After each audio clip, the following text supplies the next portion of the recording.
Feature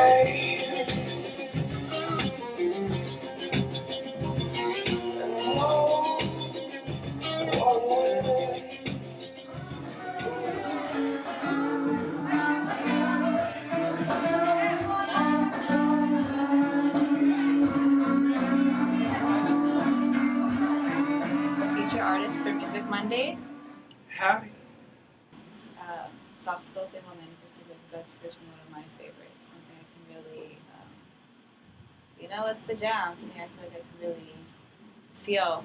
Yeah. So can you just take us through that process, or what you kind of used to create that song?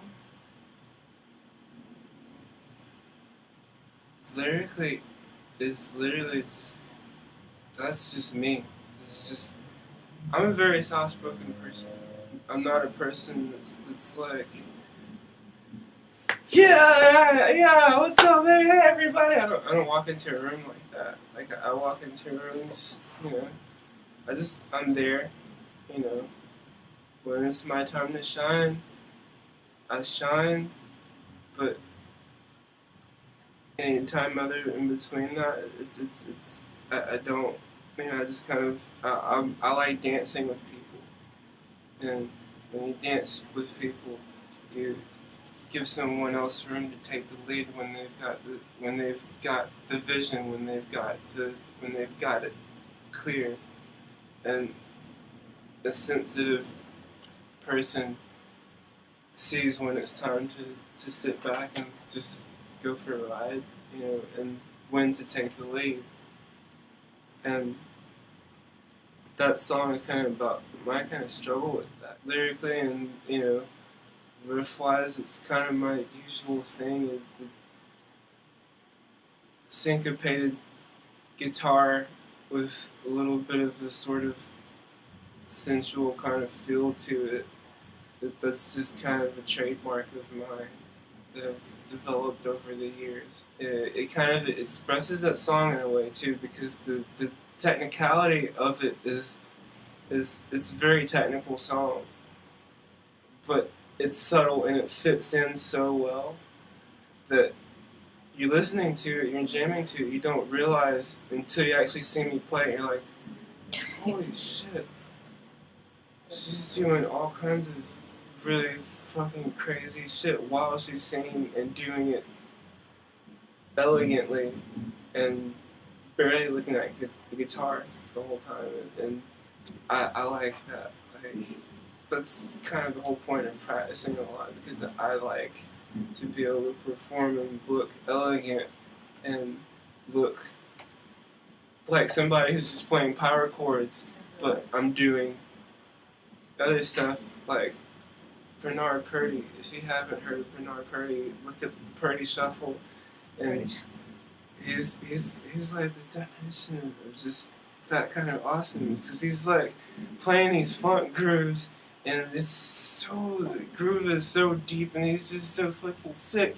And he's smiling while he's doing it. He's just like, all right, now we're gonna change it up a little bit, while he's just still keeping the pocket so deep, and your head's just bobbing. And transitioning, like there's a very clear difference when I was expressing myself more masculinely, which is still kind of the same way, it's just dressed a little bit different kind of thing, but people kind of took me more serious with my music and my art. I could say I do this, and they're like, yeah.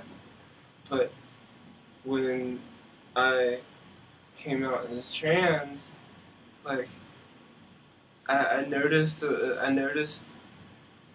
little bit more skepticism when I, talked about, what I do kind of thing.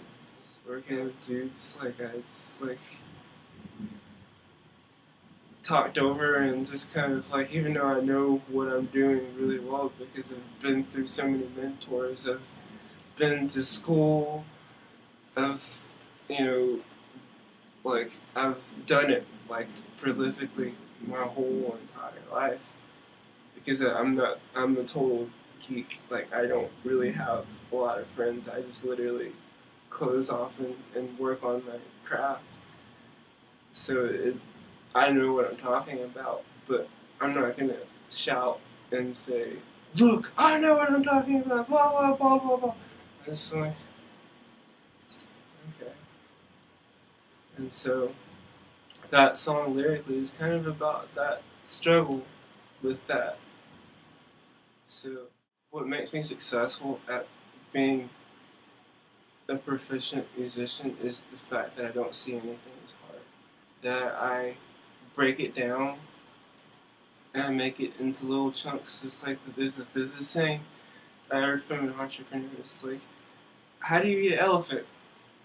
Although I don't eat elephants because I'm vegan, but the idea, piece by piece, bite by bite, and eventually, maybe after a week and preserve the rest, it's gone. Another story my mom would always tell me, is about the man who pushed the piano across this church stage, and nobody noticed how he did it. But every Sunday, he would go and push the piano, just like a little bit every Sunday, and eventually the piano was across the entire stage. If it's something that I want to write and I'm really feeling, I just take it bite by bite, work on a little bit here, do something else, work on a little bit here until it accumulates. And eventually you get to a point after doing that for so much where it's just like the gap, and I'll explain the gap after this, but the gap is closed between my mental idea and my physical expression.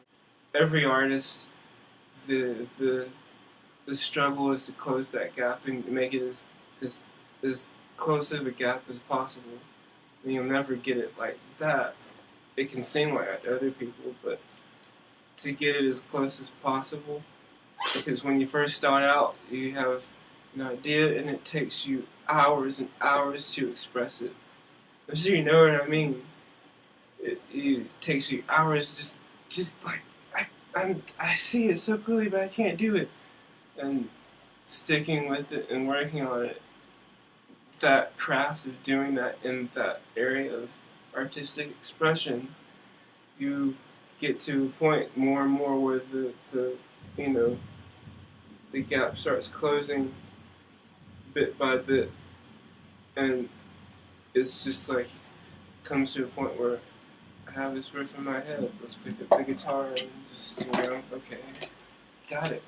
It's done, kind of thing. So now it's kind of that. There's really no songs that are hard for me in any ways, and I don't get emotionally attached to things as much anymore. I mean, I'm not void of emotion, but I know how to cut in and cut out really well now because of the thought exercises and stuff.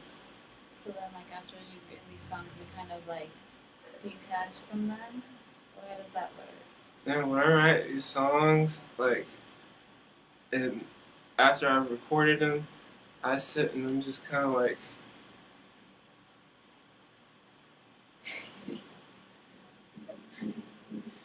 that's what I do until I get tired of it, and then I detach from it.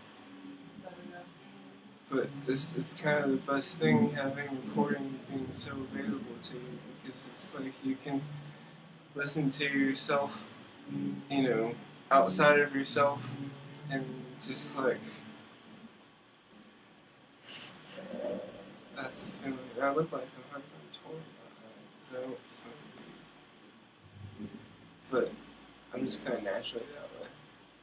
Is there anything you want to get out there? Is there anything you want to put your voice in the microphone for? No one is you, and that is your power.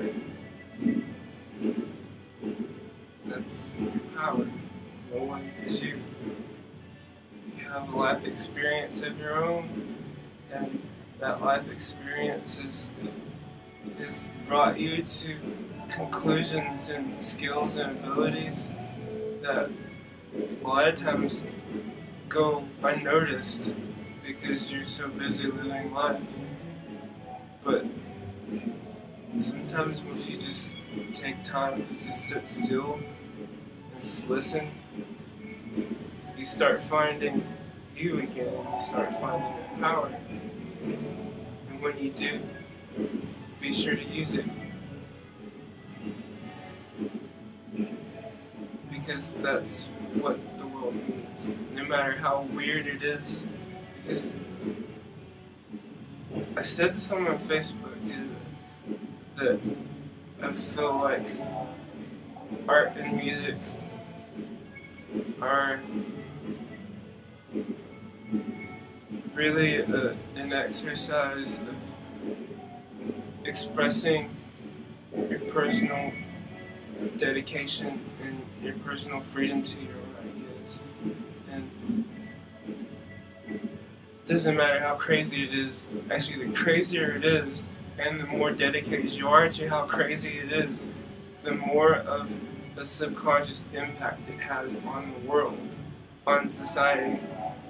I mean, even if it means, like, I just want to dress up in a blow up, I don't know, like I just want to dress up in a fucking blow up bear costume or something, but I want it to be this way. I don't want it to be furry. I want it to be like, you know, the stuff you blow up. Just because I just want to. And I just want to walk around and just run into things. While it looks stupid to the human eyes and the human senses, subconsciously and electronically and however way that we perceive things on the inside, you're doing the most badass thing, because you're expressing that self-dedication to your own ideas. And when people dedicate to their own ideas, they create quality. That's what happens when people dedicate to their own ideas. Is they create quality, because they're not pushing themselves to do it, they just do it naturally. And people are so weird and so individual. It's amazing what happens when you just kind of let people do what they do. They just end up plugging in all the holes naturally, because it's just a natural thing within them. So your power in your place is just in just being you. And that's badass. Everybody's a badass. You just have to accept your badasses. Accept your badassness. Right now it's all mariachi. It's pretty cool. It's rad. The other studio that I used to have, like, there was like this, like, there's like upstairs of it connected to it was another building, but like there was like I guess it was kind of like a kind of dance hall that you could use it for a lot of parties and stuff. There was this like mariachi band that they threw down. Like, I was like, damn, that drummer is fucking killing it. Like, I like drums a lot. Did you ever get to sit down with them? No, I just listened to him. I just like, I just want to appreciate this from afar. I like my favorite thing about music is rhythm. Notes are great, but rhythm is just awesome. Because everything is rhythm. Even notes are rhythm. Behind the notes, if you take the notes out, you have rhythm. It's like a lot of times when I used to do production work, and I would work with bands and, you know, help with the whole idea. I don't know what this new producer thing is, where it's like, I guess it's kind of the same thing anyways.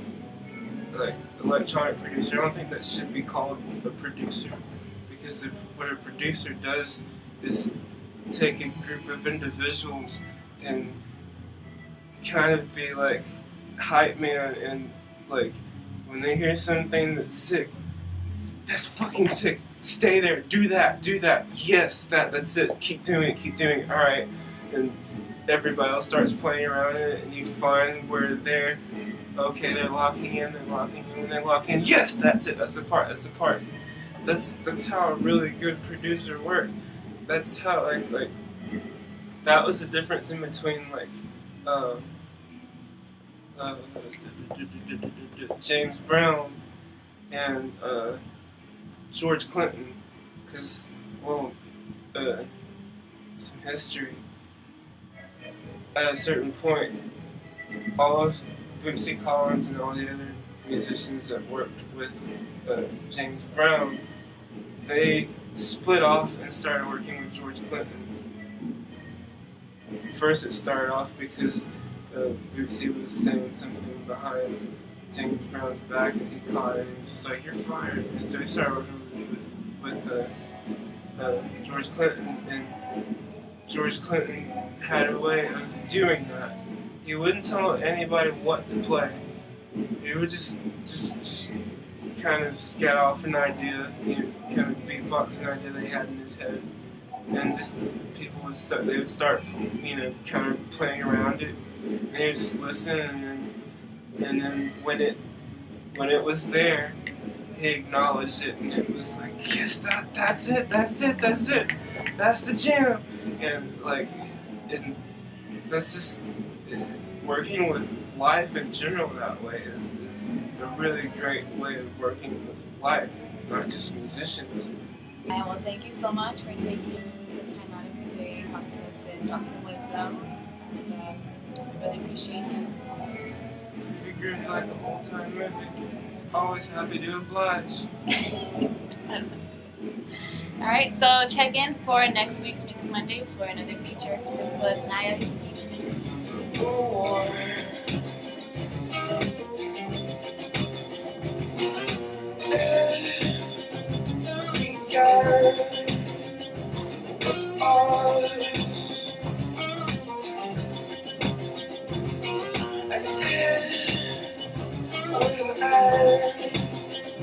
With me,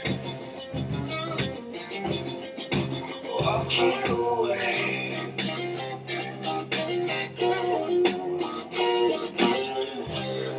I'm trying to convince you.